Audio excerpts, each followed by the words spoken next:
Unsa man? Gunitan. Ang unsa man? Ang unsay gunitan, ma'am, ang katong di. Unsay klaro, unsa may magunitan? Ang oh, Nganong gunitan man? ay para di siya matagak, kundi para di magahi ba siya.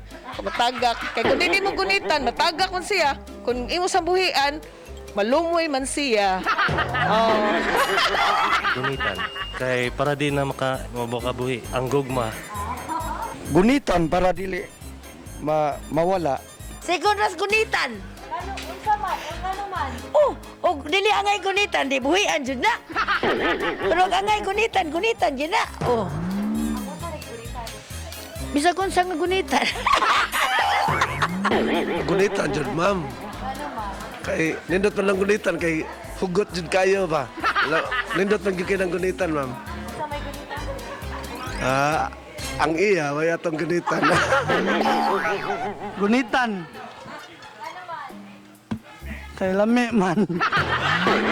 Nindot ang gunitan. Kung nahigugma ka sa kataw, imo na gunitan gyud. Buhian lang, oy. Ngano man? Kapoy man ang gunit, may nang ibuhi, kawatay gunitan.